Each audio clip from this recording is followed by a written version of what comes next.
On va regarder ensemble pour les prochaines minutes les symptômes qui se manifestent quand quelqu'un est au bord du précipice, qui est à la limite de l'épuisement. Les symptômes psychologiques, il y a une fatigue persistante. Je répète ce que j'ai mentionné plus tôt, cette fatigue au départ, elle va être physique un peu plus tard, mais au départ, elle est psychique. Okay? On a la tête fatiguée. Regardez-moi, est-ce que ça vous est déjà arrivé de vouloir littéralement dévisser votre tête, la mettre sur le bureau et vous reposer un peu et la reprendre le lendemain? On a tous vécu ça. Est-ce que je pourrais arrêter de penser un peu et juste me reposer psychiquement? OK? Donc, ça, c'est un des premiers symptômes.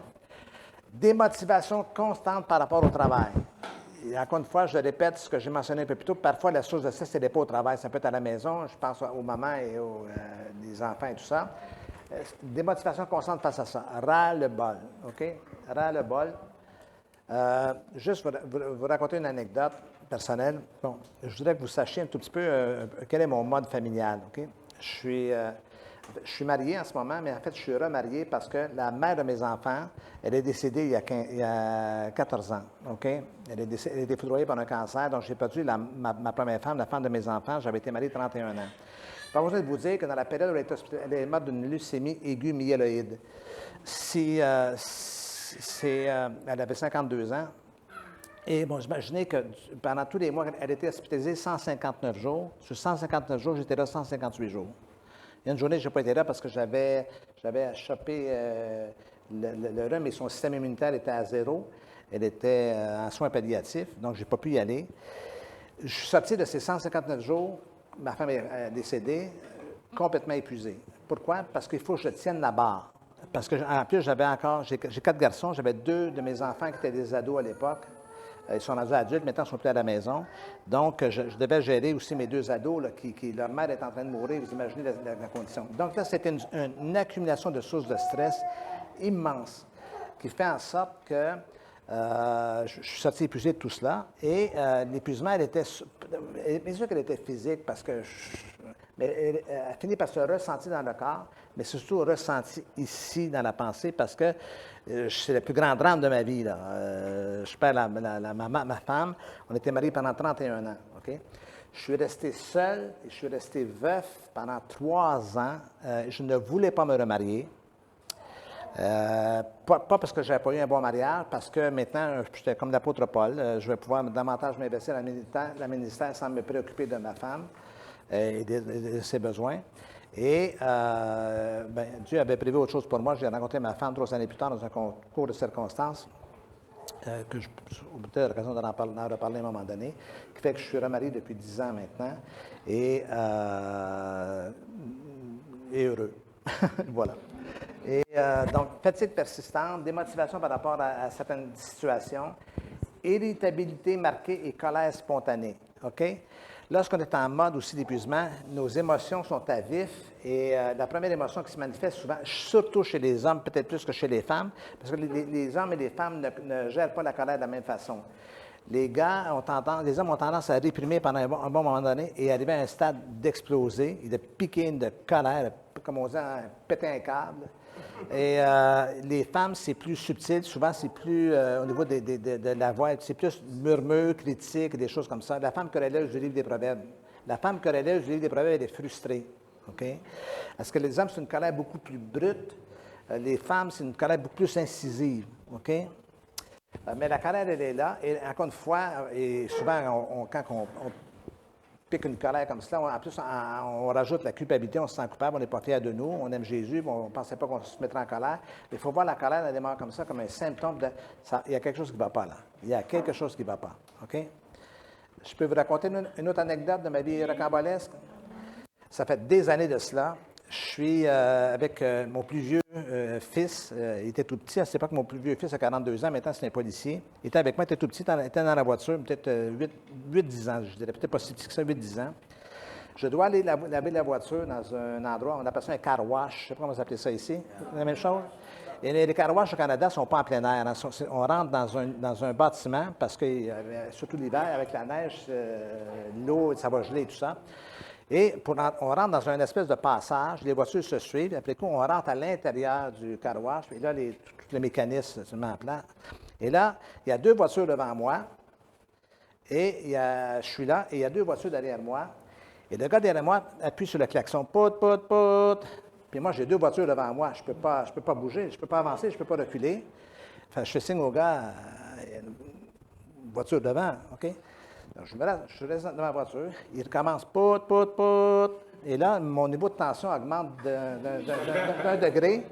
Et là, je sens, je dis, mais qu'est-ce que tu veux que je fasse, là? Et le gars appuie une 3e fois sur son klaxon. Et là, dans mon cerveau, les fils se sont touchés. Je suis sorti de ma voiture. Je suis pasteur, là. J'aime Jésus. Je suis sorti de ma voiture. J'ai dit, est-ce que tu veux que je te fasse bouffer ton klaxon? Je ne peux pas bouger, là. Il y a des voitures. Oui, mais c'est pour le gars en avant. Que veux-tu que l'on fasse? On ne peut pas obliger. Et là, je m'assois dans la voiture, puis mon garçon me dit, Papa, qu'est-ce que tu as fait? Je ne l'ai pas frappé, je n'ai pas juré, je n'ai pas brisé mon témoignage, j'ai juste offert la possibilité qu'il puisse manger son klaxon. Ça, c'est pas... Mais ça, c'est l'histoire drôle. Mais évidemment, je n'étais pas content de moi. Puis je ne suis pas un homme colérique de ma nature. Je ne suis pas un homme colérique. Il y a des gens qui doivent toute leur vie lutter avec la colère. Moi, je ne suis pas un tempérament comme ça. Mais là, je retourne à la maison, je me dis, il y a quelque chose qui ne marche pas avec moi, là. Cet événement-là n'aurait dû jamais éveiller autant de colère. Mais là, ce qui est arrivé, c'est que je vivais une saison difficile. J'étais dans une église, j'étais dans une autre ville du Québec, je n'étais pas où je suis en ce moment. J'étais pauvre, rien ne marchait, mon bureau ne marchait pas, l'église, ça n'allait pas, je me cherchais, je finissais aussi des études à l'université, une accumulation, OK? Et là, en fait, ce qui est arrivé, c'est que le gars qui a appuyé sur son klaxon a fait juste déclencher quelque chose qui était là. C'est pas de sa faute à lui, là, OK? Mais c'est pas de sa faute. Il n'était pas gentil, il a dû comprendre quand même qu'il n'était pas obligé de... Mais ce qui m'appartenait à moi, c'était une accumulation de stress, de déception, de frustration. Et là, la notion, c'est, OK, j'ai des décisions à prendre, j'ai un certain ménage à faire, à la fois dans mon cœur, mais à la fois dans ce que je vis autour de moi, et j'ai dû faire des réaménagements. Vous voyez? Donc, il arrive des moments comme ça où la colère devient, où l'explosion devient un message fort qu'il faut changer quelque chose, ça ne peut plus durer comme ça. OK? Cynisme et sentiment de frustration, un peu comme la colère, mais là, on est dans le cynisme, c'est-à-dire que, surtout quand ceux qui travaillent dans un domaine où il y a beaucoup de relations humaines, on devient un peu cinglant, on devient irrespectueux. Parfois, c'est ouvertement, parfois, c'est juste entre nous, ou parfois, on ferme la porte, on parle à nos collègues, on dit, je suis encore, tu vois, elle m'énerve, je ne suis plus capable. Mais ça ne se fait pas nécessairement publiquement, mais c'est encore une fois, la bouche parle de l'abondance du cœur. C'est ce qui se passe à l'intérieur, se manifeste à l'extérieur par la bouche, OK?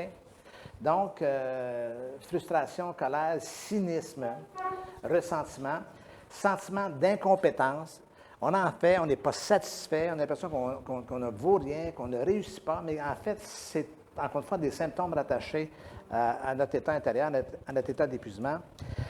Goût et tendance à s'isoler. On rentre dans notre bulle. D'ailleurs, souvent, on ne veut pas voir personne. Si ça se passe au travail, souvent, à la place d'aller déjeuner avec les autres employés, si c'est une cafétéria, si c'est quelque chose que ce soit, on s'isole dans notre milieu, on se retrouve un peu à l'écart, on ne peut plus voir personne. On reste dans notre bulle, littéralement. Il y a aussi, ce à quoi tu faisais allusion, anxiété, inquiétude et insécurité qui augmentent. OK? Quand on est fatigué, épuisé, on est plus inquiet, on est plus insécure, on est plus anxieux. Quand on est reposé, tout revient un peu plus à la normale.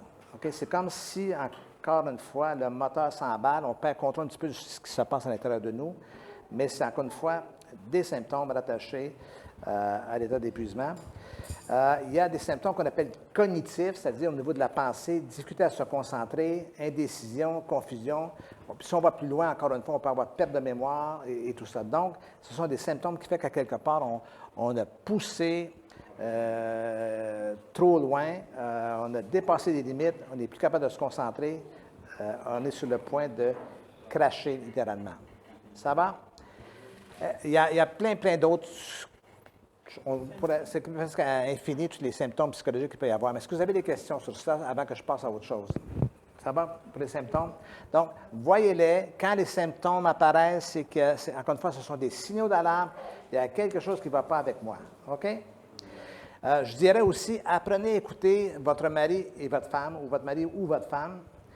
Souvent, nos conjoints, ceux qui sont à côté de nous, voient des choses que nous, on ne voit pas. OK? Moi, j'ai appris avec les années à écouter ma femme. Ma femme, OK, elle n'est pas contre moi, elle est avec moi.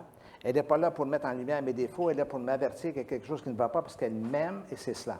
OK? Donc, messieurs, apprenez à écouter votre femme. Ce ne sont pas des êtres inférieurs à vous, des collègues. Vous êtes ensemble en train de participer à votre vie, à la conduite de votre vie. Donc, il faut pouvoir s'écouter. Et l'inverse, mesdames aussi, quand vos maris vous disent quelque chose. Amen. Ça va? Amen. Est-ce que je peux vous raconter une autre anecdote de ma vie rocambolesque? Avant la pandémie, mois de février 2020, OK, je suis en Suisse.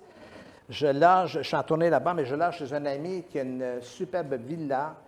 J'ai devant moi le lac de Neuchâtel, j'ai devant moi les Alpes qui sont là, et j'entends les nouvelles, évidemment. Bien, moi, j'avais connu H1N1, j'avais connu le SRAS et tout ça, puis c'était juste passager. Fait que ma femme m'appelle, m'a dit, « Faut que tu reviennes à la maison. » Mais non, ma chérie, mais non. Ouais. Je te dis, ils vont boucler le pays. Mais non, ma chérie, c'est juste passager. Parce que moi, je suis zen, je suis devant les Alpes. Vous savez, il y a les vaches avec les cloches dans le cou derrière moi. Je suis dans le vert pâturage, vous voyez.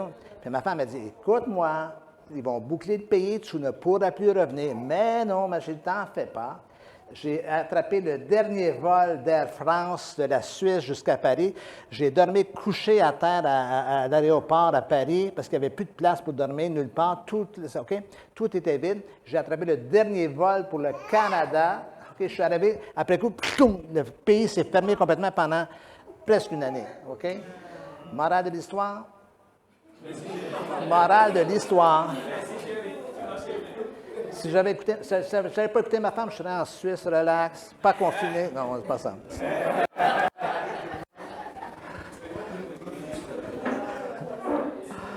Okay. Le goût de s'isoler, anxiété, inquiétude, insécurité, difficulté à se concentrer, décision et confusion. Voilà.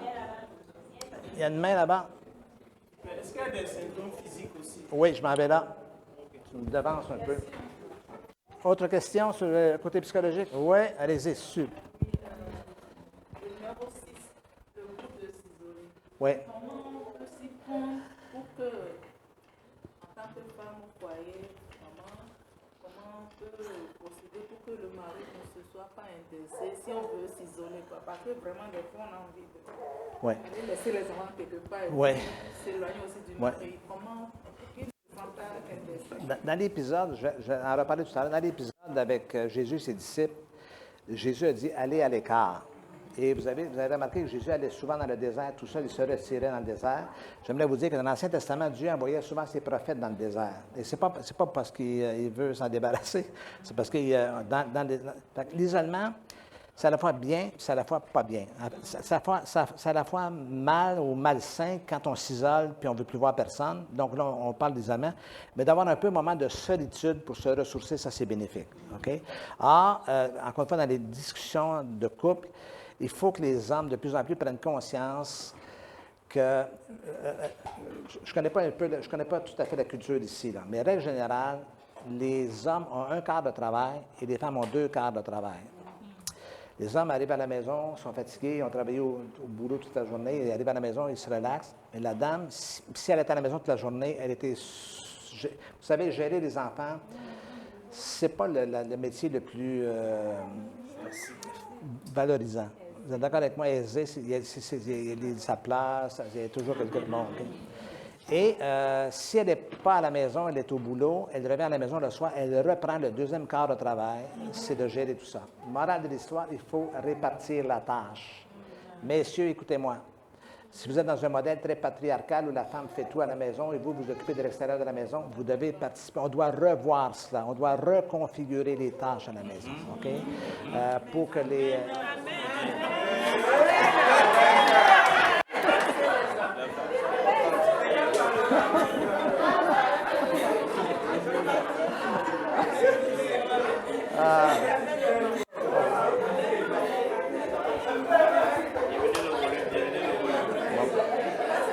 S'il vous plaît, s'il vous plaît, s'il vous plaît, s'il vous plaît. S'il vous plaît, s'il vous plaît. J'ai remarqué que l'ensemble des Amen étaient féminins. Bon, mesdames. Moi, il faut que je sorte de la salle aujourd'hui, il faut que je rencontre des hommes à quelque part en marchant. Là. Je veux m'en sortir vivant de ce temps-là.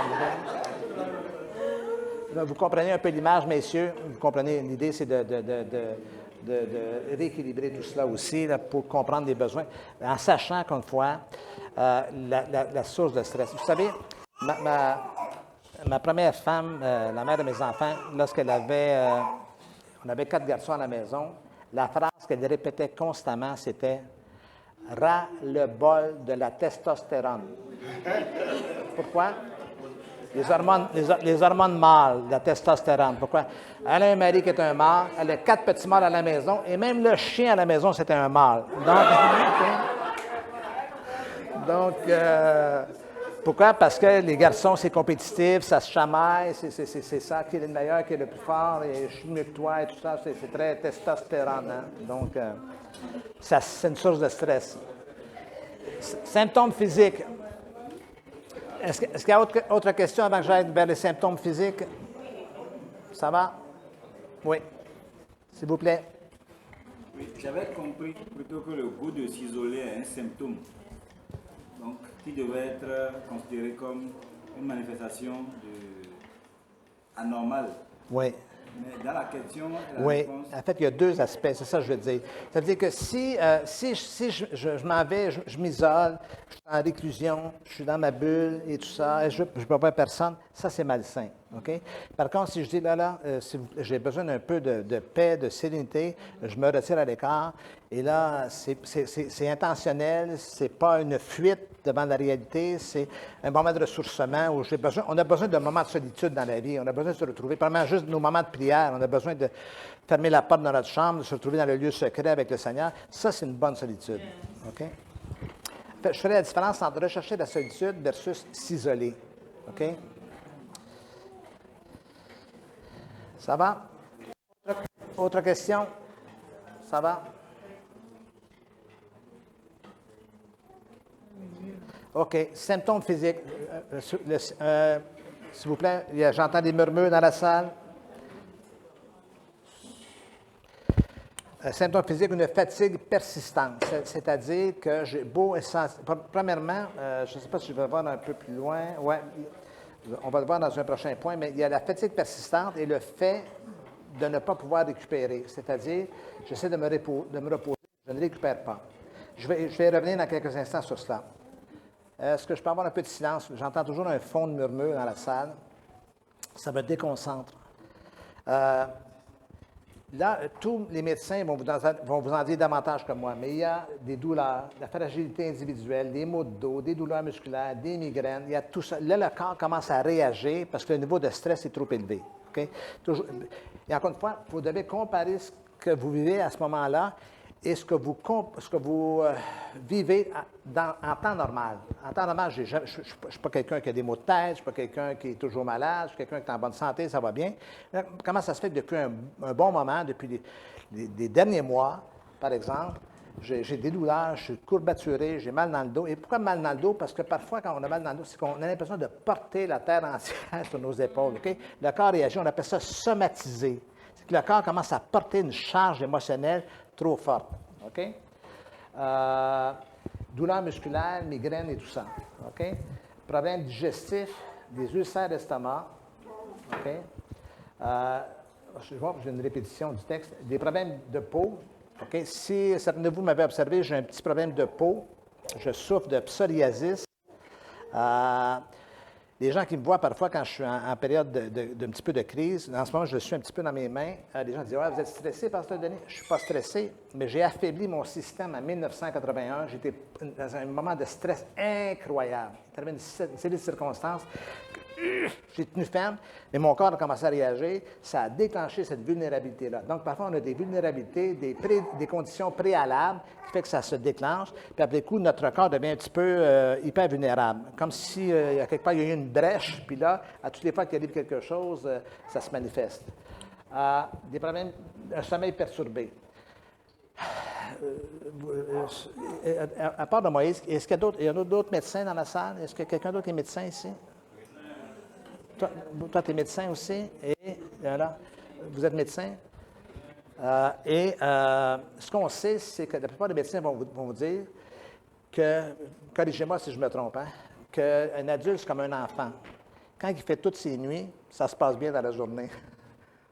Morale de l'histoire, quand le sommeil est perturbé, les symptômes commencent à s'aggraver davantage. Puis le sommeil, c'est un outil de rétablissement et de guérison de la personne. D'ailleurs, dans les symptômes, au niveau de la dépression, on donne dans l'échelle d'évaluation, je ne sais pas si vous utilisez le DSM et tout ça, l'échelle de diagnostic en santé mentale, on observe toujours que c'est le sommeil qui est un des facteurs qui vient jouer chez ces gens-là qui sont mal en point. Okay? Donc, un des symptômes, c'est le sommeil qui est perturbé.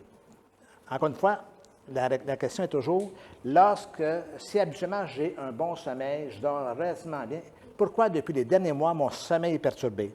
Le corps essaie de vous passer un message. Okay? Je suis fatigué, je dois me reposer. Et parfois aussi, il y a tellement un niveau d'anxiété élevé que dans la nuit, on n'arrive même pas à récupérer et se reposer. Au Canada, en tout cas dans ma pratique à moi, quand quelqu'un tombe en épuisement professionnel ou en burn-out, règle générale, les médecins leur donnent, premièrement, habituellement, 3 mois de convalescence. 3 mois, vous quittez votre milieu de travail.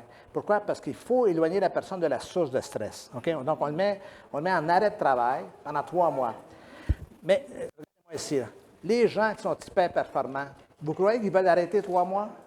Ils ne veulent pas arrêter 3 mois. Premièrement, il y a des considérations financières, il y a toutes sortes de choses comme ça. Mais je ne peux pas, docteur, je ne peux pas arrêter de travailler. Mais s'il ne s'arrête pas, il ne s'éloigne pas de la source de stress, il va s'effondrer et là, ça va être encore beaucoup plus compliqué. Parce que l'épuisement, ça peut se changer en quelque chose de plus grave, comme la dépression. Okay? Et là, on plonge encore plus profondément. Là, on n'est pas juste épuisé, on n'est pas juste stressé, c'est que là, on plonge. Okay? Et ça devient davantage compliqué. Donc, il faut à quelque part prendre des décisions aussi en regard de cela pour notre santé qui demeure quelque chose d'important. Okay? Mais le sommeil, c'est un très, très grand indicateur que quelque chose ne va pas et qu'il faut rétablir tout cela. Perte ou gain de poids. Perte de poids parce qu'on perd l'appétit. Gain de poids parce qu'on mange nos émotions. OK? Non, la nourriture est un symbole affectif. Hein? Donc, on bouffe pour compenser et tout ça. Et, bon, des infections plus fréquentes, plus de vulnérabilité à ce niveau-là. Ça va? Messieurs et madame médecins, est-ce que vous avez des choses à rajouter sur les symptômes physiques, selon votre expérience? Oui? Le sommeil est en même temps perturbé, mais en même temps, on donne des médicaments pour que la personne se repose. Ouais. C'est-à-dire qu'en même temps, manque de sommeil ou la personne qui dort trop, ça peut être un symptôme. Ouais. Et ça peut se régler dans les deux sens. Ouais. Je ne sais pas si vous avez compris, on parle des fois d'insomnie, mais parfois on parle d'hypersomnie. Là, la personne, elle fuit dans le sommeil. OK? Vous vous rappelez la scène de Gethsémani quand Jésus demande à Pierre, Jean, Jacques de venir avec lui, de prier avec lui? Qu'est-ce qu'ils ont fait, les gars? Ils sont endormis. Hein? Ils sont en fuite, là. La réalité est trop génératrice d'anxiété pour eux, la croix. Ils déconnectent. Voilà. Autre chose? L'immunité qui baisse. Oui, le système immunitaire qui est affecté. Qui explique Les infections plus fréquentes. Et les problèmes cutanés aussi. Oui. Oui. Moi, je vais ajouter les maladies du cœur, les maladies cardiovasculaires. Oui. Lorsqu'on est stressé, on est plus à risque de développer ces maladies. Oui, très juste. Est-ce que tu es médecin, toi aussi? Tu es médecin?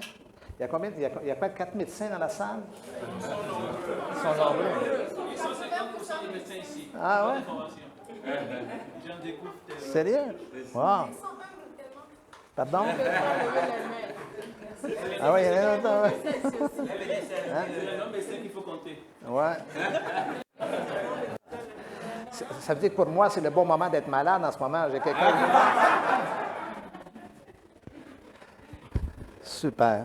Non, mais super. Je suis honoré puis je suis intimidé à la fois maintenant. Maintenant que je sais, j'aimerais aborder maintenant aussi, si vous me permettez, des symptômes spirituels. Parce qu'il y a ce qu'on appelle le burn-out spirituel. Okay? Et ça, évidemment, c'est la manifestation de ceux qui sont beaucoup investis dans le ministère, soit dans l'implication dans l'Église, soit comme pasteur, soit comme ancien, diacre, et qui sont beaucoup, beaucoup investis. Okay? Perte de la passion pour l'œuvre de Dieu. Okay? Il y a des choses qui ne résonnent plus à l'intérieur. Okay? C'est pour l'avancement du royaume, c'est pour l'avancement de l'œuvre de Dieu. À un moment donné, quand tu es épuisé, on t'a trop demandé, ça ne résonne plus à l'intérieur. Ça n'éveille plus la passion. Ça n'éveille plus, je ne sais pas de quelle œuvre c'est. Il s'agit de l'œuvre de Dieu ou l'œuvre d'un homme, le royaume de Dieu ou le royaume d'un homme. On ne sait pas. Il y a le désabusement, donc, qui est rattaché à cette dimension de la perte de passion. Difficultés conjugales et familiales. Pourquoi? Et là, je l'ai vu très, très souvent. L'implication dans l'Église qui n'est pas équilibrée, qui n'est pas limitée, finit par affecter tout le foyer. Quoi? Tu es encore à l'Église ce soir? Quoi? Il y a encore une réunion? Il y a encore une réunion de comité? Ouais, mais il faut que tu... C'est toujours ça. OK? Quand vous entendez ce genre de message, réveillez-vous, ce n'est pas normal. Okay? Et je dis, si d'entre vous, vous êtes pasteur, je sais qu'il y a au moins un là, mais qui n'est pas à temps plein, comme dans le sens que tu as deux volets. À un moment donné, il faut savoir si on fait une œuvre pour nous personnellement, puis qu'on exige trop des gens. Okay? On demande, puis on ne réalise pas que les gens s'épuisent. Mais vous savez ce que ça fait à la longue? C'est quand ces gens-là décrochent, souvent même leur foi est en jeu. Ils sont en mode de naufrage.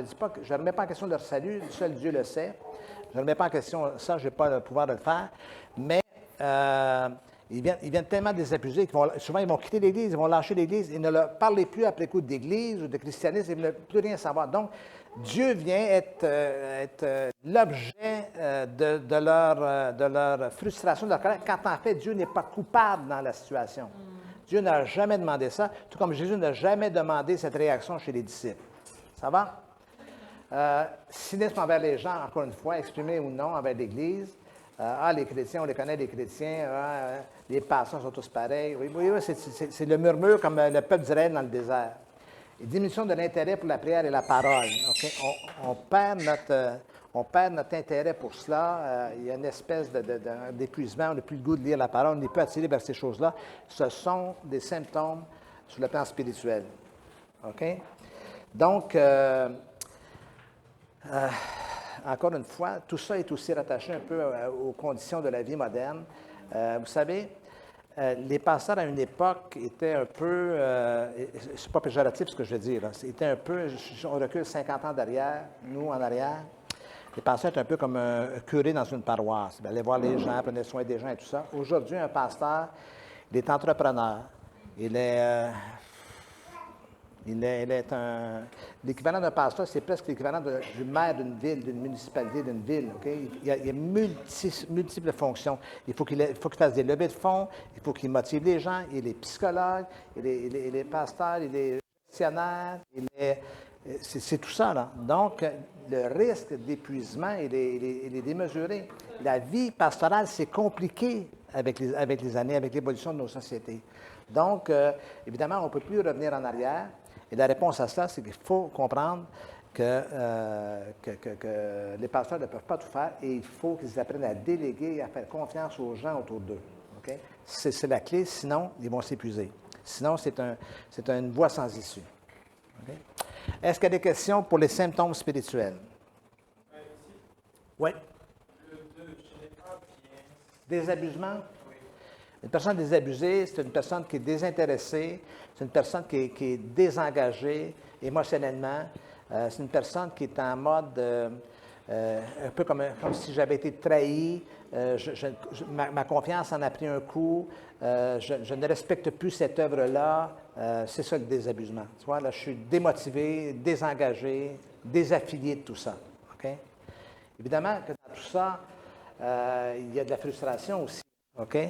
J'ai perdu ma passion, j'ai perdu ma joie, j'ai perdu tout cela. OK? Ce qui est important au niveau des symptômes spirituels, parce que souvent, ça, évidemment, ça prend place dans le cadre de l'Église plus que dans le cadre du travail.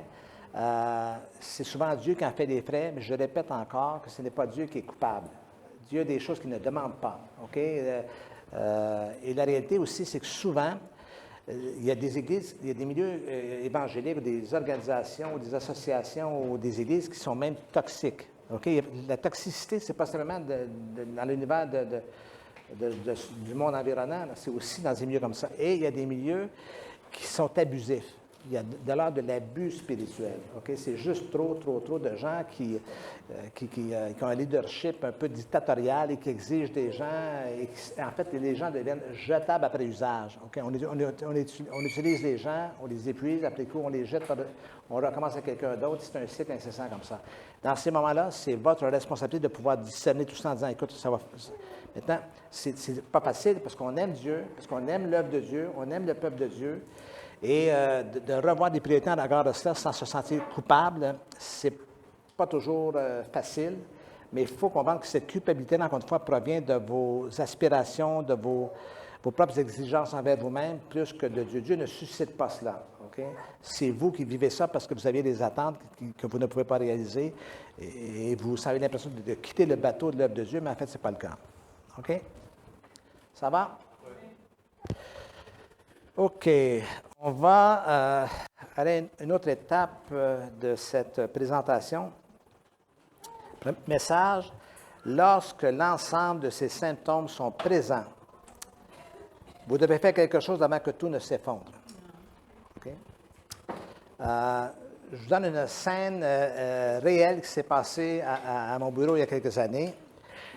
Cet homme-là se présente dans mon bureau, c'est un croyant, c'est un chrétien, il n'est pas dans le ministère, mais c'est un homme fidèle à l'Église.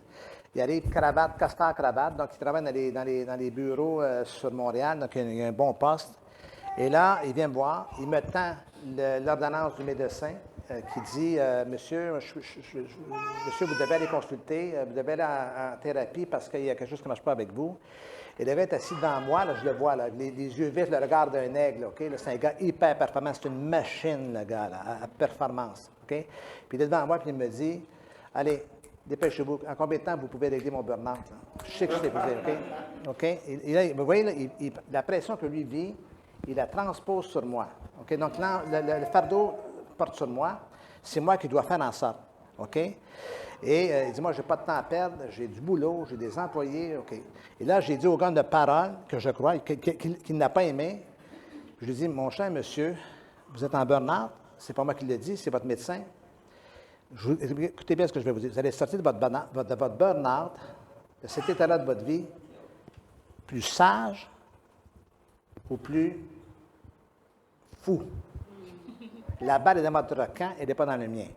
Okay? Donc, si en ce moment, vous ne faites pas une démarche sérieuse pour sortir de votre situation, vous ne vous en sortirez pas et ce n'est pas mon problème à moi. Okay? Donc, vous voyez, ça, c'est une réalité. On se sort d'une situation comme ça plus sage en disant, maintenant que j'ai compris, plus jamais je veux revivre cet état d'épuisement, bien, je vais prendre des décisions avec sagesse, avec discernement. Et si je ne prends pas ces décisions-là, ça va encore davantage amplifier la situation, amplifier le problème, et je vais devenir plus fou, permettez-moi l'expression, mais plus fou, moins sage en tous les cas, plus insensé. OK? Première stratégie, l'éloignement. Je me base encore sur le texte. Venez à l'écart dans un lieu désert. L'éloignement ici sert, j'en ai fait allusion un petit peu tout à l'heure en répondant à une de vos questions, sert à s'éloigner de la source de stress, okay? De ce qui me sape, de ce qui me sollicite, de ce qui fait en sorte que je me sens vidé. Donc, venez à l'écart dans un lieu désert et là, à ce moment-là, je vais retrouver mes forces. Dans un contexte moderne, c'est un arrêt de travail, c'est un éloignement de la source de stress, pas ça va amener à une certaine convalescence et tout ça, donc c'est l'éloignement. Oui? Excuse-moi, je voudrais faire un commentaire sur que l'ensemble de ces symptômes soient présents, vous devez faire quelque chose avant que tout s'effondre. Et je suis d'accord. Puis je me dis, là on est dans la prévention secondaire, c'est-à-dire qu'il y a déjà des problèmes. Ouais. Le risque s'effondrer dans ces complications. Ouais. Et comme j'ai vu que tu as commencé par nous dérouler les stratégies pour que je ne se gâte pas, j'avais envie de nous répéter que faut même pas attendre Que tout c'est. Ouais, c'est ça. OK. Là, dans les. Quand on a une Absolument. ou deux, trois alertes, il faut se dire comme Parfaitement raison. attention, attention, aller loin là-bas. Ouais, Donc les ouais. solutions qu'on va trouver là, pour OK. ne pas attendre d'avoir tous les symptômes là. Pour Absolument. faire quelque chose. En fait, le burn-out, plus que tout, tu as parfaitement raison, Moïse, dans tout ça, là, jusqu'à là, c'était dans une optique de prévention. Là, on va entrer dans une optique d'intervention. OK? Mieux vaut prévenir que. Voilà, OK? Mieux vaut prévenir un incendie que d'appeler les pompiers. OK? Parce qu'après coup, il va y avoir des dégâts. Puis immanquablement, il y a, je vous le dis, les gens qui ont fait un burn-out carabiné, un vrai de vrai, là, OK? Ils vont rester avec une certaine fragilité. OK? Si elle n'est pas physique, elle est de d'autres ordres. OK? Donc, il faut, à quelque part, on a une seule vie à vivre, elle est beaucoup plus agréable à vivre quand on est en forme, on est en bonne santé et tout ça. Mais, je vous le dis, on est tellement bombardé de toutes parts qu'il faut être hyper vigilant pour ne pas se faire prendre dans tout cela. OK? Oui.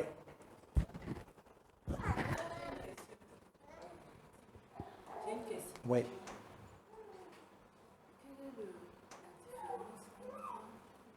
Quelle est la différence entre ce que vous appelez burn-out et la dépression?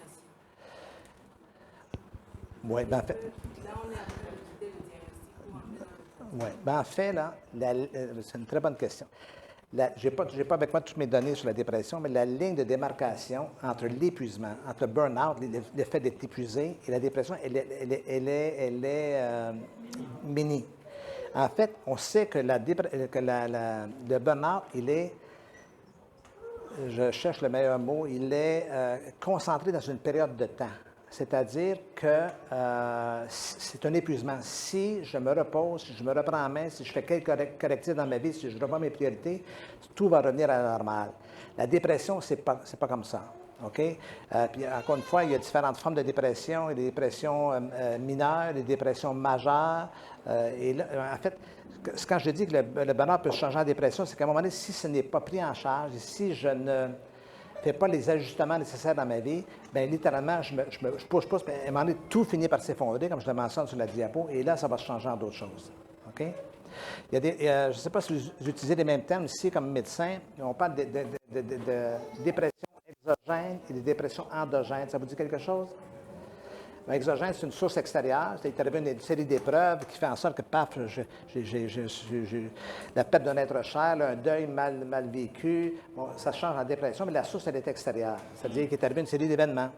Et endogène, si la source vient de l'intérieur, c'est à la fois des facteurs qui peuvent être un peu prédisposants sur le plan de la santé et qui peuvent être prédisposants aussi dans la génétique multigénérationnelle, mais qui peut être aussi le fait d'une accumulation de blessures intérieures, des gens qui ont vécu des abus, des gens qui ont vécu de la maltraitance, des gens qui ont vécu de la négligence, et tout ça, ça a été réprimé à l'intérieur, puis à un moment donné, c'est stocké à l'intérieur de soi, et arrive à un moment donné que tout s'effondre aussi. Mais ça, c'est plus de l'ordre de la dépression que de l'ordre du burn-out ou de l'épuisement.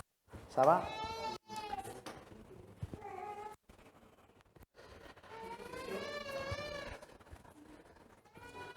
Je voulais demander, parmi les symptômes physiques, spirituels et Psychologique. psychologiques, je sais pas, à partir de quel groupe de symptômes, de quel nombre de symptômes, il faut qu'on commence à réaliser que on est en train de faire un burn-out. Parce qu'il peut arriver, bon, il arrive quotidiennement que voilà, Satan nous attaque avec la paresse, par exemple, pour la prière, qui n'est pas forcément liée à un burn-out en tant que tel. Ou bien que pour certaines périodes, on n'a plus la motivation pour l'église, par exemple.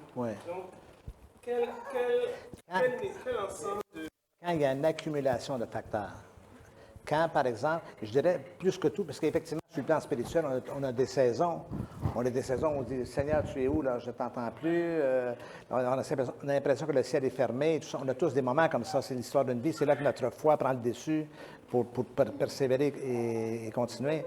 Donc, je te dirais, surtout l'accumulation de symptômes physiques, surtout sur le plan physique, là, parce que toutes les émotions et tout ça, là, si je reviens, la fatigue et les psychiques, je l'ai parlé tout à l'heure, mais sentiment d'incompétence. Vous vivez un échec, OK? On se sent tous incompétents. Jamais personne ne dit après un échec, « Wow, je suis tellement fier de mon échec. » C'est vraiment un des plus beaux échecs que j'ai fait dans ma vie. On se sent tous moches, on se sent tous inférieurs, incompétents et tout ça. Mais là, il y a une raison, cause à effet assez directe, tu vois.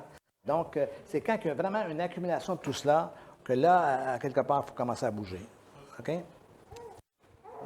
Et je reviens encore à ce que je vous mentionnais un peu plus tôt aujourd'hui, ce matin. Écoutez, les gens de votre entourage vous voient. Je veux vous dire ce matin là, que vous n'êtes pas invisible. OK? Les gens vous voient. Votre femme, votre mari, vos enfants vous voient et ils vont vous parler. Papa, ça va? Il me semble, OK? Vous n'avez pas la même tête ou vous êtes dans votre bulle. Ceux qui sont proches de vous vont vous le dire à quelque part. Il y a quelque chose qui ne marche pas là. Viens, on va s'asseoir, on va en parler. Et là, papa, surtout les hommes, parce que la tendance qu'on a, nous, chez les hommes, c'est de réprimer à l'intérieur, puis de continuer vous savez, ah non, je suis capable, je vais m'en sortir et tout ça. Les femmes sont plus sensibles. Vous savez, j'ai fermé mon cabinet depuis un petit peu avant la pandémie. J'ai rencontré des gens pendant 45 ans. Dans l'entièreté de ma vie, là, que ce soit à l'église, que ce soit à mon bureau, j'avais un cabinet à l'église, j'avais un cabinet en dehors de l'église.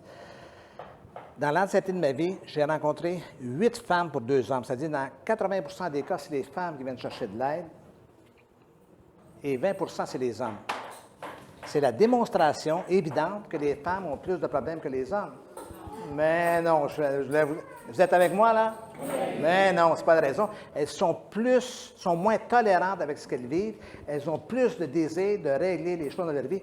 Nous, les gars, on est un peu comme dans les films américains western. On a 3 flèches d'Indien dans le dos. On continue à cheval. OK? On ne s'arrête pas. Et c'est pour ça qu'on est plus en danger. Les femmes ont plus cette tendance à vouloir affronter les choses. Quand ça ne marche pas, ça ne marche pas. OK? Et donc, il faut rester sensible à tout cela. OK? C'était une blague. Hein? Je ne crois pas que les femmes ont plus de problèmes que les hommes. Hein? C'était une blague. Hein? Je crois que les femmes sont plus courageuses pour régler les choses. C'est ce que je crois. OK. L'éloignement. Essayez le plus possible de ne pas trop avoir de bruit dans la salle, juste le temps que je poursuive un tout petit peu. Première clé, l'éloignement. Donc, venir à l'écart dans un lieu désert pour pouvoir se retirer, je l'ai mentionné tout à l'heure. Dans le burn-out proprement dit, là, on n'est pas dans la prévention, on est dans la condition. Il y a différents stades. Regardez bien ici. Bon, je recommence. Le stade d'exaltation, un enthousiasme caractérisé par des objectifs irréalistes. « Wow, c'est super, OK, on y va, go, go, go, on y va. » La stagnation des activités, la tâche, perdent de leur attrait progressivement. Là, c'est le début du désabusement. Après coup, il y a la frustration. La personne ne réussit pas à la tâche, commence à douter de sa compétence. Après, il y a l'inaction.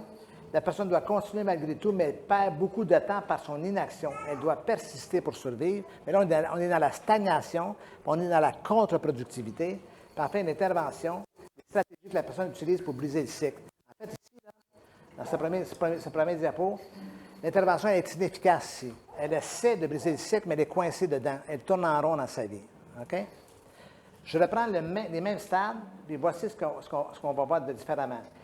L'exaltation, là, wow, elle doit être tempérée par le réalisme, l'équilibre et une juste mesure. La stagnation est d'être comptée par l'innovation, par l'évaluation de d'autres options. Ça ne marche pas, qu'est-ce que je pourrais faire de façon différente? Comment on peut faire les choses de façon différente? La frustration, elle peut procurer l'énergie nécessaire pour motiver le changement. Ras-le-bol, il faut que les choses changent. Là, je vais changer les choses. OK? L'inaction, elle peut être convertie en implication dans des domaines moins stressants et plus valorisants.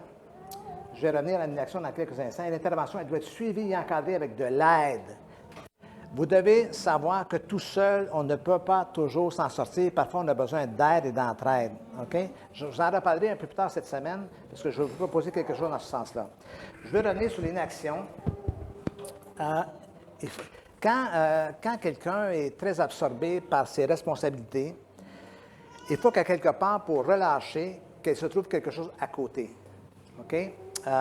Moi, je connais un homme d'affaires qui était vice-président d'une grande société, que lorsqu'il quittait le bureau, il laissait tout au bureau, même son téléphone d'affaires, il y avait 2 téléphones, un téléphone perso et un téléphone professionnel, il laisse tout ça au bureau, et il s'en va, il se repose tout le week-end, et lui, ce qu'il faisait, comme hobby, là, comme passe-temps, il cultivait des roses. Mais tu dis, comment qu'un PDG d'une grande société peut se... Mais c'était une façon pour lui d'évacuer et tout ça. Ça peut être le sport, ça peut être se promener, ça peut être la marche, ça peut être le vélo, ça peut être... mais trouver quelque chose qui est complètement à côté, dans lequel vous n'avez pas de pression, vous vous amusez, encore une fois. Là, vous devez le trouver chacun pour vous. Il y en a que ça va être de travailler manuellement. Il y en a beaucoup qui travaillent manuellement. C'est une façon... Il y en a qui travaillent la terre. Mon fils aîné, il est marié, il a 2 enfants. C'est un policier pour la Gendarmerie royale du Canada, qui est le plus haut corps policier au Canada. Là, lui, c'est un enquêteur. Il est toujours dans ou la mafia, ou le terrorisme, des choses comme ça. Vous passez de votre vie à travailler sur des dossiers qui met en évidence tout ce qui se fait de mal et de méchant dans la société. Il faut évacuer à quelque part. Et il y a 5 ans, il a pris une décision. Il a quitté la ville, il s'en allait à la campagne, s'acheter une maison hyper modeste, avec un grand terrain. Là, il y a des poules, il y a des lapins, et il travaille de ses mains. Il y a un vieux tracteur 1950 quelque, un Massey Ferguson. Il s'en va avec son vieux tracteur, OK? Il décroche complètement. Là, il n'est plus au commissariat ou au poste de police. Il est dans un autre univers. Ses enfants sont heureux, ses enfants sont épanouis, parce qu'il a contrôlé ses sources de stress. Évidemment, ce n'est pas tout le monde qui peut faire ça, évidemment, mais il faut trouver... L'important, c'est de trouver un à côté dans lequel on s'évade, on s'épanouit et on fait autre chose. Ça va?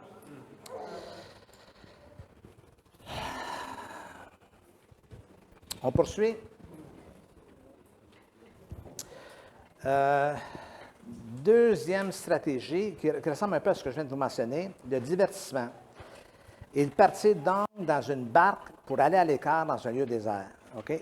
Quand j'appelle de divertissement ici, là, c'est peut-être pas le meilleur mot, c'est qu'en fait, là, je diverge de quelque chose, je m'en vais dans une autre direction, et ils partirent donc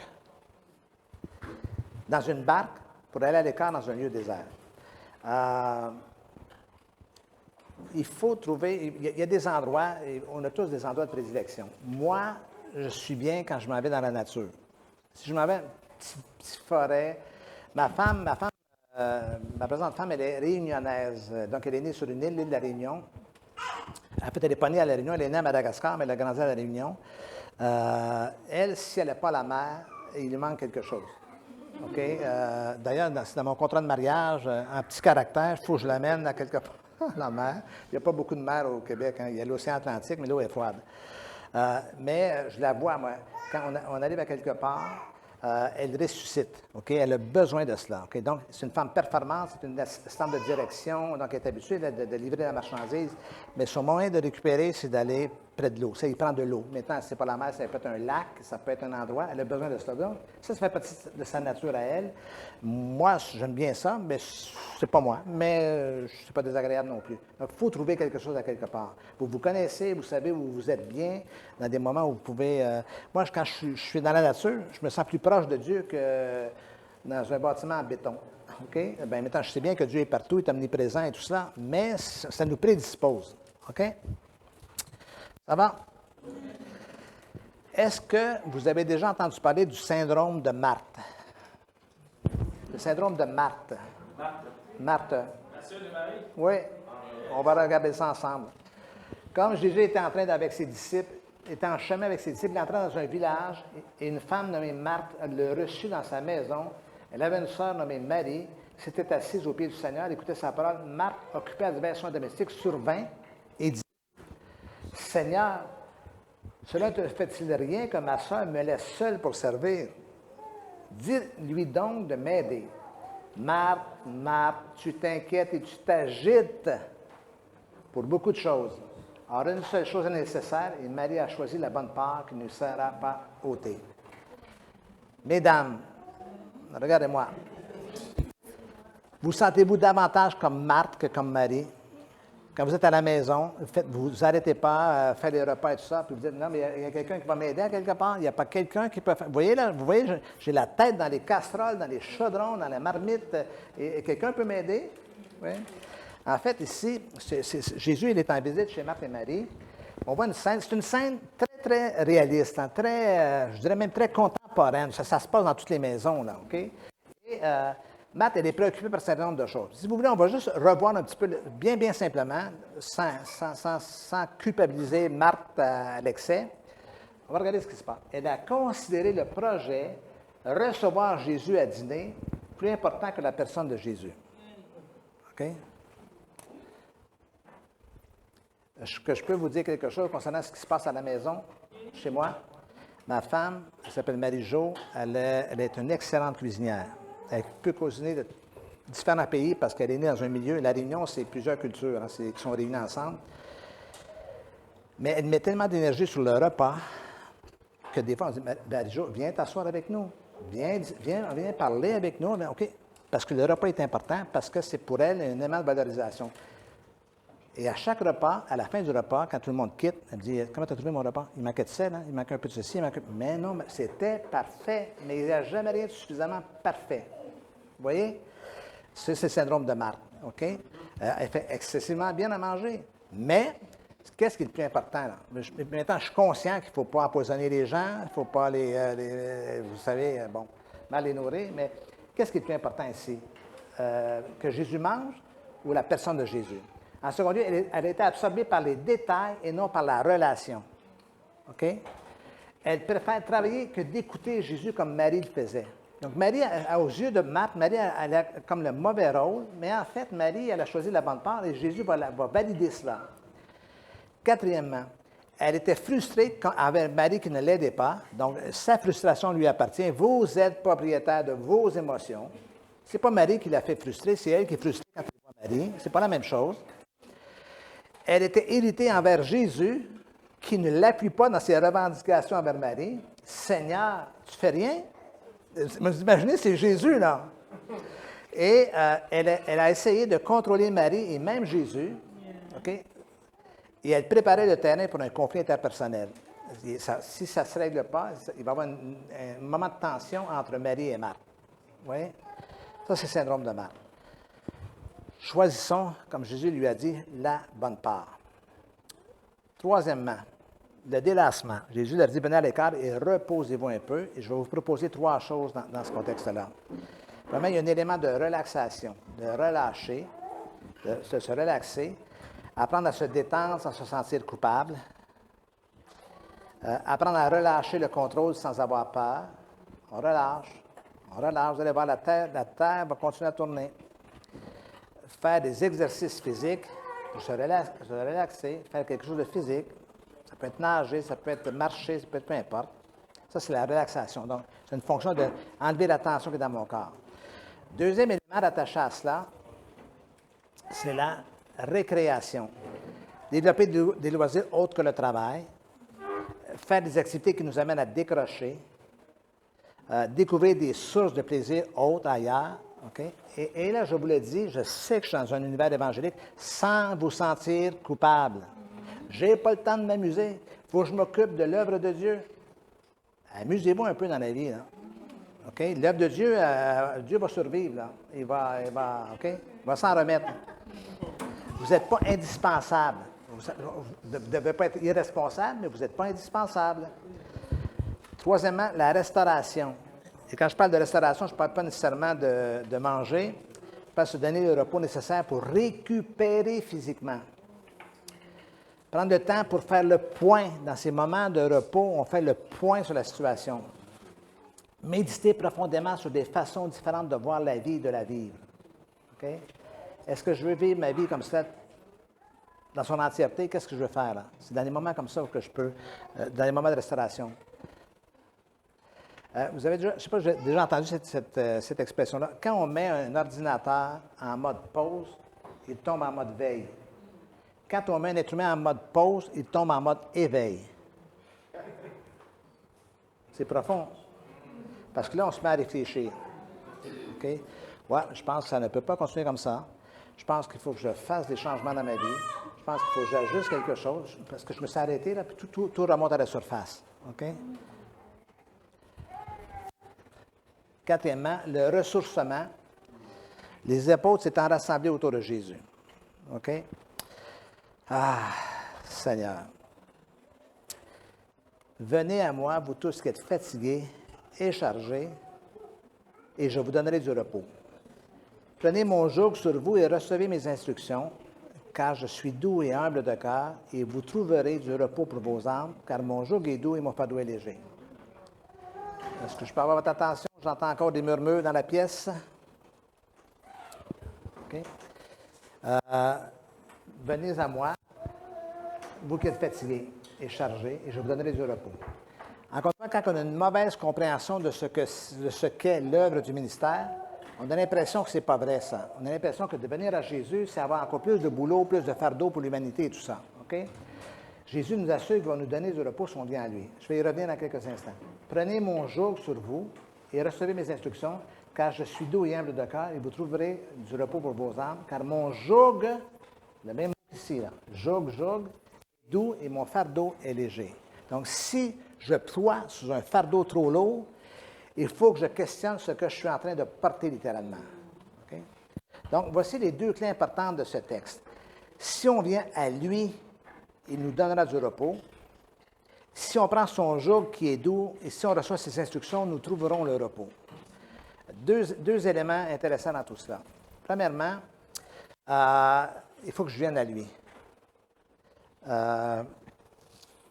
pour avoir ce repos-là. C'est-à-dire que parfois, vous savez, l'erreur qu'on a souvent dans nos milieux aussi, je donne un exemple. J'enseigne depuis quelques décennies dans un institut de théologie, dans les collèges bibliques et tout ça. Okay?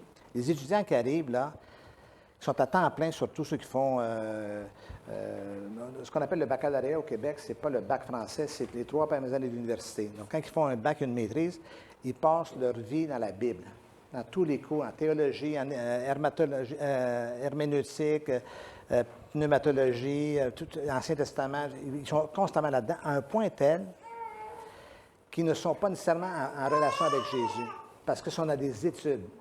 Croyez-vous qu'ils arrivent à la maison le soir et ils disent, écoute, ma chérie, je vais prendre un temps à l'écart, je vais aller lire ma Bible.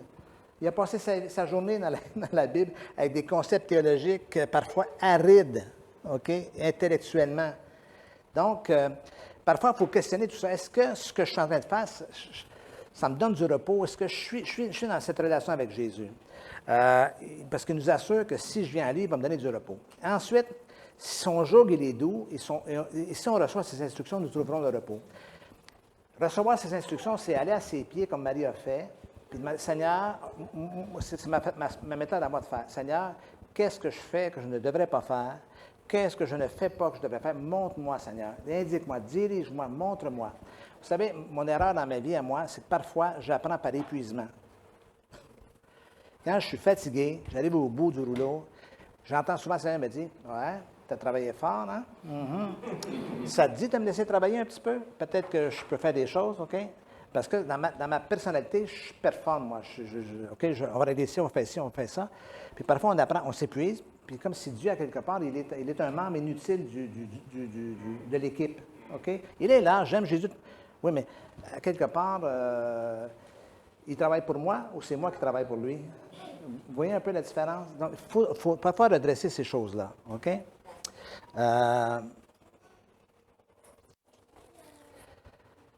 Je veux aller un peu plus loin dans cette pensée-là. On raconte l'histoire d'un pasteur qui, un jour, va voir son conseiller spirituel, son mentor. Parce qu'il était complètement épuisé, il est désabusé, tout ça, désabusé. Et il se met à raconter tout ce qu'il vit à l'Église, ici, dans l'œuvre de Dieu, le ministère et tout ça. Et il s'attendait à ce que le vieux pasteur lui dise, « Écoute, il faut que tu persévères, lis davantage ta Bible, il faut que tu pries plus et tout ça. » Il s'attendait à cela, puis il n'avait pas le goût d'entendre cela. Mais il s'attendait à ce que ce soit la réaction du vieux pasteur. Puis le vieux pasteur, au lieu de lui répondre ça, lui a dit, « Creuse plus profondément. Il dit, qu'est-ce que je veux dire? Creuse plus profondément. OK? Creuse plus profondément, approfondis toute chose. Et là, je vais vous donner une image de ce à quoi ça fait allusion. Quand j'étais petit, après que mon père soit décédé, ma mère se soit retrouvée veuve, ma mère a décidé de s'acheter un tout petit chalet, quelque chose de bien modeste à la campagne. OK? Mais il y avait l'électricité, mais il n'y avait pas l'eau courante. Donc, on avait un puits avec une pompe comme ça. Sauf que c'était un puits de surface qu'on appelle. Puis lorsque la famille arrivait au chalet les week-ends, vous savez, tous les échanges, les oncles, les tantes et tout ça, les cousins et cousines, on manquait d'eau parce qu'on vidait le puits à la surface. OK? Alors, ce qu'on a dû faire à un moment donné, c'est de faire je ne sais pas comment on appelle ça, quelqu'un qui creuse des puits, là, il y a un nom pour ça, j'oublie, qui a regardé un petit peu la situation et dit, votre problème, c'est que vous devez aller chercher l'eau plus profondément où on appelle ça une veine, où l'eau circule. Et là, ils ont fait venir un immense camion qui a creusé. Là, on a trouvé de la nappe phréatique. Et là, on a eu accès à de l'eau en abondance, mais on n'a jamais eu des problèmes d'eau. Morale de l'histoire. Il faut creuser plus. Il y a plein de gens qui sont en relation superficielle avec Dieu. Ils sont sauvés, ils aiment Jésus, ils louent le Seigneur, alléluia, ils chantent abondamment, mais ils n'ont pas une relation profonde, approfondie. Ils ont même une lecture de la Bible qui est superficielle. Ils sont toujours dans la surface. OK? Ils ne creusent pas. Vous savez, il y a des gens qui disent, Pasteur Denis, pourquoi je lirais la Bible? Je l'ai lu une ou deux fois, je la connais. Tu ne la connais pas parce que tu n'as pas creusé. Et quand on creuse, on découvre tellement de richesses, tellement des choses qu'on n'avait jamais vues une première fois. Vous êtes déjà arrivé d'avoir lu la Bible, de dire, c'est drôle, je n'avais jamais vu ce verset-là. Pourtant, il est là depuis toujours. Pourquoi? Parce que l'être humain est ainsi fait, on oublie des choses qui nous interpellent dans une certaine saison de notre vie et d'autres choses qui nous interpellent dans une autre saison de notre vie. Donc, il faut creuser comme ça. Bien simplement, on pourrait résumer ce verset de Jésus avec 4 verbes. Venez, prenez, recevez et trouvez. OK? C'est simplement ça. Je reviens sur le texte. Venez à moi, vous tous qui êtes fatigués, chargés, et je vous donnerai du repos. Prenez mon joug sur vous et recevez mes instructions, car je suis doux et humble de cœur, et vous trouverez du repos pour vos âmes. Recevez mes instructions, et vous trouverez du repos pour vos âmes. Donc, venez, prenez, recevez et trouvez. Je conclus avec un dernier verset après coup. Si vous avez d'autres questions, je vais rester disponible pour répondre à vos questions. Mais qui trouve son plaisir dans la loi de l'Éternel et qui la médite jour et nuit? Il est comme un arbre planté près d'un courant d'eau, qui donne son fruit en sa saison et dont le feuillage ne flétrit jamais, ne flétrit point plutôt. Tout ce qu'il fait lui réussit. Alors, encore une fois, imaginez-vous la scène d'être planté près d'un cours d'eau, près d'un ruisseau, près d'un courant d'eau, et d'avoir accès à quelque chose d'abondant. Okay? Je dois trouver mon plaisir dans cette dimension-là de ma vie, en fait, ça demeure, on a parlé beaucoup de priorités tout à l'heure, ça demeure la priorité des priorités, et le reste devient secondaire. Ça demeure important, mais ça devient secondaire quand, à quelque part, moi, je suis en bonne santé spirituelle et que toute cette santé se déverse dans mes émotions, dans ma pensée et dans mes activités et bien évidemment, tout l'impact physique dans ce sens-là. Ça va? Est-ce qu'il y a quelques questions en terminant? On a vu beaucoup de choses ce matin, ce matinée. Peut-être qu'on va finir un petit peu plus tôt, Jean-Paul, mais on a vu beaucoup de choses. Questions en terminant? Oui. Merci. Lorsque je voudrais poser une question, vous avez parlé de l'isolement. Oui. Oui. Alors, lorsque, par exemple, la source de stress est peut-être composite et inclut aussi la famille, oui. Par exemple. Oui. Alors, comment est-ce qu'on peut s'isoler de la famille? Bien, vous êtes une équipe dans la famille. Hein? Vous êtes une équipe dans la famille. Toi et ta femme. Oui. Tu n'es pas monoparental. Ta femme n'est pas monoparentale. Elle n'est pas seule pour élever les enfants. Tu n'es pas seul pour élever les enfants. Donnez-vous des moments de répit. OK? Un soir, ça peut être, chérie, ce soir, je vais prendre un temps pour moi-même, je vais aller marcher, je vais faire quelque chose pendant que toi, tu t'occupes des enfants, mais renverser les rôles après coup. C'est-à-dire, un autre soir de la semaine, ça peut être l'inverse. Chérie, tu as passé ta journée avec tes enfants, laisse-moi m'en occuper et toi, va te reposer. Parce que le danger, c'est que les deux s'épuisent aussi, tu vois, là, quand on reste toujours les deux ensemble. Donc, parfois, il faut juste un peu donner du répit à l'autre. Je m'occupe, c'est ma soirée, je m'en occupe. Tandis que ça sera une autre soirée pour toi. Il faut trouver une façon de réaménager cela aussi. OK?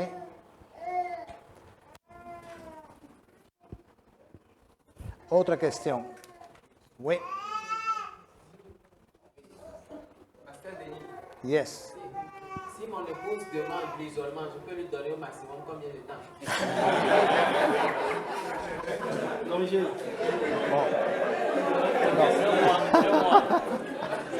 Non. Bon.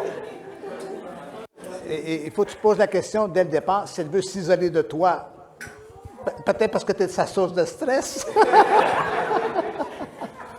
Non, mais écoute, c'est selon son besoin, évidemment. Si ta femme te dit que j'ai besoin d'une semaine d'isolement, je me poserai des questions. Pourquoi elle veut une semaine? Elle n'est pas bien avec moi ou quoi? La source du stress. Oui, des fois, on se stresse. D'ailleurs, parfois, on se stresse soi-même. Hein? Autre question. Oui, je reviens. Oui, parlant de l'éloignement. Ça vous a interpellé l'éloignement, l'isolement? C'est des questions qui reviennent toujours à ça. L'isolement, Oui. effectivement. Dans notre contexte médical, Oui. parfois ça paraît très complexe pour nous. Oui. Supposons que nous, il y a une certaine manière de respecter la hiérarchie chez nous. Au point où, si tu es sous un patron actuellement, Oui. tu as ton patron direct à qui tu dois rendre compte. Oui. Et dans cette situation où tu es censé lui rendre compte de tout ce qui se fait en temps réel, tu n'as pas la maîtrise de ton Ouais. Puisque si tu te permets de t'isoler, ça ne peut pas marcher. C'est-à-dire que tu seras... Mal perçu, Ou carrément même, il y aura des dégâts même derrière toi. Oui. Dans cette situation, comment gérer? Je réponds, tu es médecin toi aussi, là. Tu travailles combien? Tu travailles où? Dans un hôpital, dans une clinique? Oui. Tu es à l'hôpital? L'hôpital public pour l'État. Tu travailles combien d'heures semaine? Le cadre, c'est... Il n'y a pas de limite. Pour le chirurgien, par exemple, actuellement, on peut t'appeler pour dire que bon, il y a un cas au pays. Okay. Tu n'as pas d'heure de travail, heure de repos. Toute la semaine, tu es là, le week-end même, tu peux t'appeler parce qu'il y a une urgence. Tu es un médecin, tu as une spécialisation? Tu es en chirurgie ou... OK, bon. OK. Est-ce qu'il y a quelqu'un d'autre? Il y a un autre genre de question que celle-ci? Non, je blague. Écoute, en fait, là, tu es coincé dans un système. Mais moi, à quelque part, je ne sais pas comment ton patron, ton directeur, je ne sais pas comment tu l'appelles, celui de ton supérieur, là, le médecin qui est en charge du département. C'est toi qui es en charge du département ou... Il faut qu'il y ait une discussion parce que si tu t'épuises et tu te brûles, ils vont perdre un chirurgien. Tu comprends? Si tu t'effondres, encore une fois, je peux vous comprendre comme médecin parce que je ne suis pas médecin, mais je suis dans un univers où je prends soin des gens. Si je m'effondre ou si vous vous effondrez, vous ne pourrez plus faire le travail que vous devez faire. Donc, à quelque part, parfois, il faut s'asseoir avec notre supérieur et dire, écoute, là j'ai besoin d'un temps de repos. Je sais qu'il y a des exigences, mais moi, il faut que tu dormes à l'occasion. Tu ne peux pas ne pas dormir, OK? Mais ce n'est pas évident parce que tu es coincé dans un système. J'imagine que le système hospitalier ici, c'est comme tous les systèmes hospitaliers, ils sont débordés, il manque de personnel, il manque de personnel infirmier, il manque de médecins. Est-ce que c'est votre condition? C'est ça? Hein? C'est la même chose? Voilà. Donc, à quelque part, il faut que tu gères ça le plus possible dans la mesure de ton pouvoir. Là. OK? Mais ce n'est pas évident. Je suis sensible à cela. Quelqu'un d'autre? Oui. Merci beaucoup. Ça me fait plaisir. Par rapport à la source de stress qui est nous-mêmes. Oui. Bon, dans les approches de solutions, je n'ai pas vraiment trouvé quelque chose qui Ouais. m'a aidé vraiment. En fait, il faut travailler sur soi. OK? Comme être humain, dans notre parcours de vie, il y a des choses qui... Je dis souvent, la vie nous transforme ou la vie nous déforme, mais ne nous laisse pas conformes. On vit des choses et on est affecté parfois à l'intérieur. Il faut pouvoir prendre soin de soi-même, c'est-à-dire regarder un peu ce qui se passe, OK, dans notre vie, dans nos relations, dans notre passé, sans que ce soit là, excessif, une introspection à n'en plus finir. Là. Il faut regarder un petit peu comment je me sens avec moi-même, qu'est-ce qui se passe avec moi-même et tout ça, OK? Tout à l'heure, je disais à la blague qu'on est la personne avec qui on va passer plus de temps dans notre vie. Il faut que notre vie soit à point, là, OK? Puis vous savez quoi? Nous passons, dis-je, notre vie entière, non, excusez, je reprends ma phrase, nous passons notre vie adulte à réparer notre enfance. OK? Nous passons notre vie adulte à réparer notre enfance. Parfois, ce n'est pas si grave, parfois, c'est des ajustements. Parfois, on a porté quelque chose dans notre famille, ça ne fait pas de notre famille une famille dysfonctionnelle, mais on doit réparer des choses dans notre vie, réajuster des choses dans ce sens-là. OK?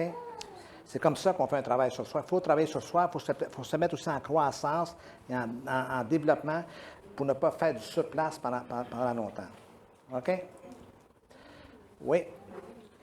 Ok. En ce qui concerne toujours l'isolement, je voudrais demander, en réalité, on a parlé de deux aspects de l'isolement. Le premier aspect qui est comme un symptôme. Oui, qui est une fuite. Voilà, une sorte de fuite. Et le deuxième aspect qui est comme une prévention. Oui. Et tout. Maintenant, par rapport au côté de prévention, je voudrais demander quel est le contenu qu'on doit donner à cet isolement. Parce que très souvent, les moments de solitude comme ça, il y a des pensées, quand on ne sait pas gérer, ça tourne mal. Il y a des pensées négatives parfois Qui vont submerger. qui s'amplifient vraiment. Donc, si on ne va pas avec un objectif clair, avec un agenda, je pense que ce qui devrait être une prévention peut accélérer. Accentuer les symptômes. Très, très, très judicieux, votre question. Effectivement, c'est pas s'isoler pour s'isoler, OK? Mais ce que je suggère, c'est qu'on s'isole. Mettons qu'on prend un temps d'arrêt, même qu'on se retire à l'écart. Certains vont aller même parfois, vont aller 3-4 jours dans un centre de retraite, vont se tenir à l'écart, où ils se prennent. Je peux avoir du silence, s'il vous plaît? Ça peut être dans un endroit. Et là, à ce moment-là, on peut se doter d'outils. C'est-à-dire s'amener un livre, s'amener un journal personnel, s'amener quelque chose dans lequel on met en lumière des choses, OK? Un livre, pourquoi? Au-delà de la Bible. Ça peut être la Bible, ça peut être un livre aussi qui va nous stimuler, nous encourager à mettre en lumière des choses dans notre vie. Parce qu'effectivement, quand on est épuisé, on est submergé par des pensées négatives. Alors si on s'isole encore davantage, on va s'immerger. Mais l'isolement, il est temporaire. Hein? L'isolement, il n'est pas de longue durée. Je m'éloigne parce que je m'isole parce qu'il faut que je m'éloigne de la source de stress-là, il faut que je me repose. OK? Mais, subséquemment à tout cela, je peux et je dois potentiellement aller chercher de l'aide. C'est-à-dire, ça peut être l'aide d'un ami. J'ai besoin de parler, j'ai besoin de vider mon sac, j'ai besoin de comprendre. On peut faire tout cela, là. OK? Donc, à ce moment-là, ça empêche les idées négatives. Parce que quand on est trop isolé, on se met à s'imaginer des choses, on perd pied avec la réalité. Pas dans le sens de la maladie, le mental, dans le sens de, on se met à imaginer des choses, on se décourage, on élabore des scénarios encore plus négatifs quant à l'avenir et tout ça. Donc, à ce moment-là, il faut contrebalancer tout cela avec des relations, avec des gens qui vont nous parler de tout cela. Tu vois? Oui, je vais, madame. Oui. Allez-y. À supposer que vous êtes dans un environnement. Silence dans la pièce, s'il vous plaît. Vous êtes dans un environnement, si je peux me permettre, hostile. À votre évolution, vous ne sentez par exemple que vous êtes fatigué, il faut du repos. Tu parles d'un milieu de travail, par exemple? Un milieu de travail. OK. Milieu de travail. Mais qu'on vous fasse comprendre que bon, c'est comme c'est les paresseux qui se reposent pas. Ouais. Ouais, je sais. Vous sentez que même sur les dossiers sur lesquels vous évoluez plus vite auparavant, vous peinez à les finir. Quelle astuce développer pour pouvoir obtenir un congé, un repos, pour pouvoir prendre de nouvelles énergies? Ouais. Il y a des astuces. Oui. Tu parles, parce que s'il vous plaît, parce que c'est le patron qui exige cela? Oui, il y a des patrons. Oui, bon, mais vous devez comprendre qu'il y a des patrons qui sont toxiques. OK? Ça, il faut le savoir, il y a des patrons narcissiques, des patrons exigeants qui exploitent les gens. Vous savez qu'une personnalité narcissique, là, n'a pas d'empathie. Vos émotions, ce que vous ressentez, là, ça ne veut rien dire pour lui. Il n'éprouve pas cela. C'est bizarre comme une personnalité humaine, mais c'est un trouble majeur, là. Donc, si tu te laisses aller à obéir à toutes ces exigences, que tu te brûles, tu ne seras pas plus avancé. Donc, il faut être capable de discerner tout cela. Et il faut être capable aussi parfois de mettre notre pied à terre, de dire non, c'est non. Et maintenant, je sais qu'il y a la peur de perdre son emploi, la peur de se retrouver à la rue, la peur de tout perdre et tout ça. Oui, mais il faut avoir aussi le courage de dire, est-ce que je vais passer ma vie entière à me faire malmener, exiger au point que je vais m'effondrer ou je dois prendre des décisions? Maintenant, ce qu'il faut savoir aussi, c'est rattaché beaucoup à la valeur.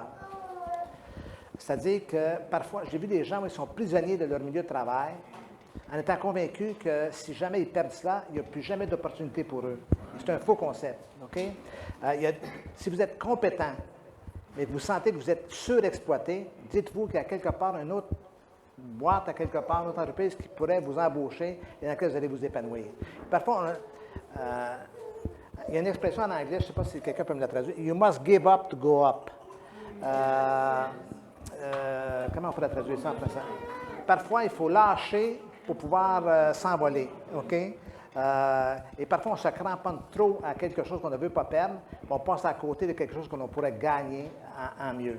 Tu vois? Et ça, c'est des enjeux personnels à l'intérieur de soi. Hein? On a tous peur, on a tous. Mais il faut avoir le courage à un certain moment de se dire il faut que j'aille vers où je dois aller. Sinon. Et moi, je connais des gens qui ont eu le courage de quitter.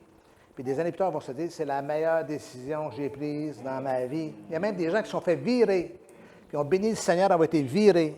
Super, parce que je serais encore prisonnier de cet emploi-là dans lequel j'étais malheureux. OK? Et des années plus tard, ils vont se dire mais c'est la meilleure décision qui m'est arrivée parce que là, je me réalise pleinement et tout cela. OK? Puis vous savez, c'est ce que la pandémie a créé. Hein? Il y a eu des effets néfastes dans la pandémie, il y a eu des milliers de morts et tout ça, je suis hyper conscient. Mais beaucoup de gens, là, se sont arrêtés, se sont dit, moi, je ne m'étais jamais arrêté depuis de longues années. Cet arrêt obligé a changé ma façon de concevoir les choses. Maintenant, je ne veux plus vivre. Il y a beaucoup qui se sont reconvertis, je ne parle pas spirituellement, là, dans un autre domaine, parce que ce temps d'arrêt-là les a amenés à faire le point sur leur vie. Nous n'avons qu'une seule vie à vivre. Pas deux, pas trois. Une seule. Mais c'est notre responsabilité à nous. Je dois aller de ce côté-là, il y avait cette dame.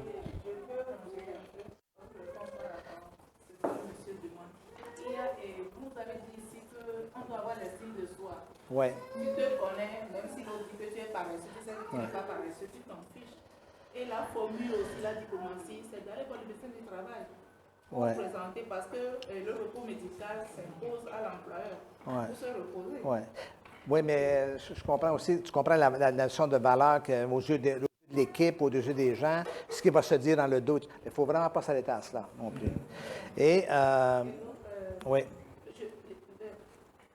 L'isolement. Ouais.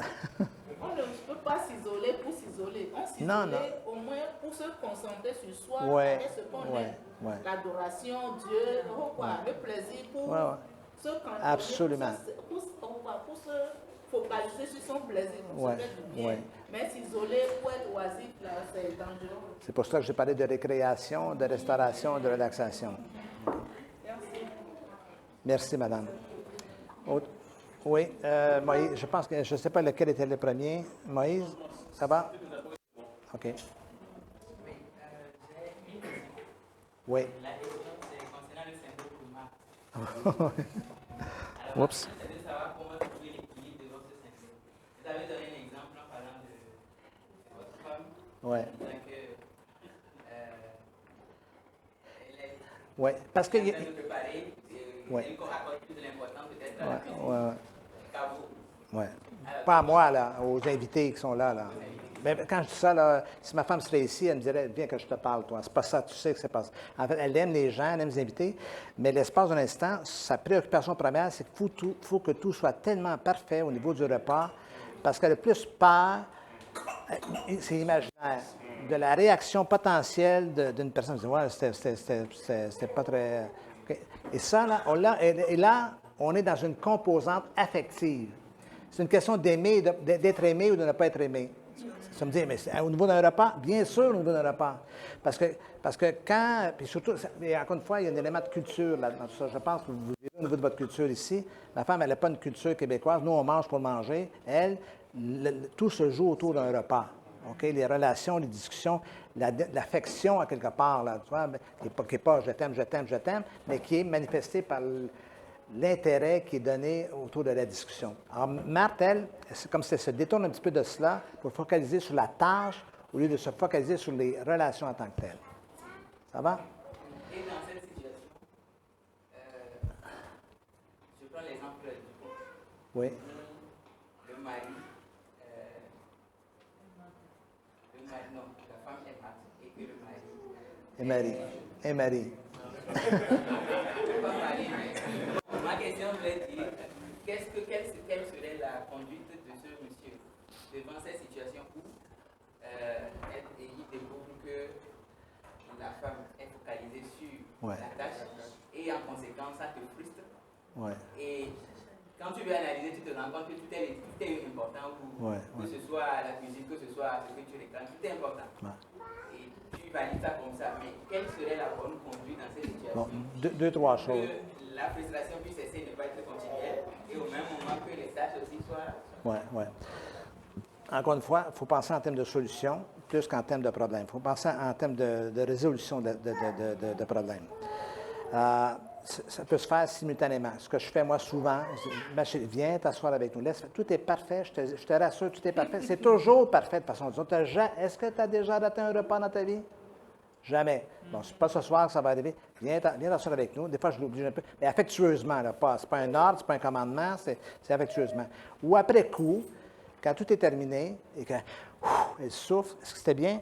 Là, on renforce. Il y a un renforcement positif. Oui, ma chérie, mais la prochaine fois, profite aussi des gens. Je sais qu'elle en profite, mais il faut qu'elle en profite encore davantage. Tu vois? Et le troisième élément, il faut aller voir ce qu'il y a derrière tout cela. Il y a à la fois des éléments de la culture, puis le problème avec la culture, là, quand on se sent, et ce n'est pas toujours conscient, on est en infraction avec la culture, avec la façon, ça peut être une culture familiale, hein, les règles, les préceptes, les principes de la famille, on se sent coupable. Donc, il faut mettre ça en lumière. Est-ce que parce que je me sens coupable, je suis réellement coupable? Est-ce que je suis coupable? Parce que je me sens coupable, il y a une culpabilité subjective, ou c'est une émotion qui monte, puis il y a la culpabilité objective. Là, je suis vraiment coupable. Et vous allez remarquer que des choses qu'on est coupable, on ne se sent pas coupable. OK? Des infractions, bon, c'est un peu moins le cas ici, le code de la route. Vous avez un code de la route ici? Il y a plein de choses qu'on peut faire qu'on ne se sent pas coupable, mais en fait, en principe, on est coupable, tu vois. Donc, il faut mettre tout ça en lumière pour s'affranchir, pour l'aider à s'affranchir de cela. Okay? Oui. Selon ce qu'on nous apprend à l'école des mariés, on peut considérer le couple comme une équipe. Oui. Et tout le monde a sa compétence. Oui. Par exemple, moi je pense que la femme, bien vice-versa, la femme, par exemple, sa compétence, c'est de réaliser, de préparer. Les tâches et tout ça, oui. Ouais. Parce que tout ça, c'est pour le bonheur des visiteurs. Oui. Et le monsieur, lui, il est éloquent, tout ça, là, il entretient... Oui. Soit au pire des cas, on fait service traiteur et tout le monde s'assoit. Parce que la femme veut s'asseoir, mais son esprit ne peut pas être dans la causerie, mais parce qu'on vit ça, quoi. Oui, je sais.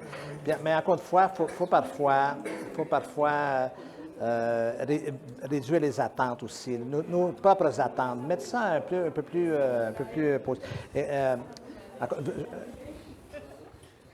ça va? Là, ce que vous racontez, tout ce que vous racontez, là, c'est proche de moi parce que c'est ce que je vis à la maison. OK? Maintenant, souvent, on va modifier un petit peu l'approche. Qui on reçoit ce soir? C'est un couple d'amis. On les a reçus, c'est nos meilleurs amis. On les a reçus combien de fois? Est-ce que tu crois que ça prend la totale? Non, souvent, là, on va y aller quelque chose de plus modeste, de plus agréable, où là, on a le temps. Ça peut être une baguette avec du fromage, puis du pâté. Ça s'arrête là, vois-tu? C'est super convivial. On a le temps de discuter. Parce que faut avoir un petit peu de ces choses-là, là, OK? Il ne faut pas être constamment coincé dans l'espèce de cycle qui fait que la dame, elle vit certaines frustrations parce qu'elle est occupée aux tâches, puis le mari, lui, il est frustré parce que sa femme, elle n'est pas là, mais il faut revoir tout ça. OK? Oui. Vous ne voulez pas me poser une question sur l'isolement, là? Non. Je blague, je vous taquine. C'est juste une petite intervention parce que sa question était qu'est-ce qu'il doit faire pendant que la dame est occupée. Frustrée de Je- avoir une aide et que les invités sont en train d'attendre. Ben, Lui, il est plutôt Non. frustré que la dame s'occupe trop d'autres choses alors qu'il aurait voulu le temps ensemble, la relation. ouais, c'est ça. Moi, c'est un petit truc. Si on a des invités à la maison, on regarde. Déjà, il ne faut pas avoir trop d'attente. Ouais. Voilà, il ne faut pas faire trop de choses. Mais le monsieur vient regarder qu'est-ce qu'il y a à faire urgemment Ouais. pour que tu puisses Répartir les tâches. Très, très, très Voilà. juste. Contribuer. Être rapidement et j'arrive à les rejoindre.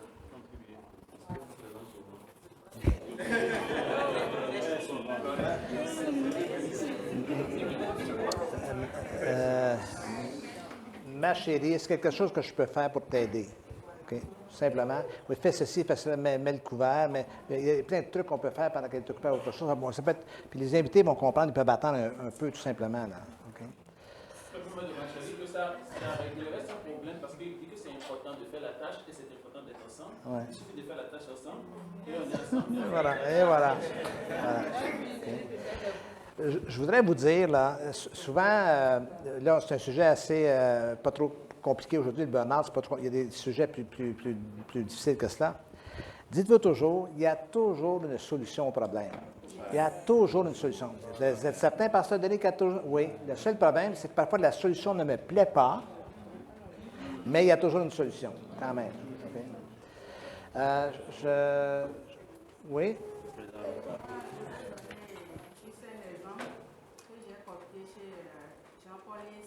OK. On était invités chez eux.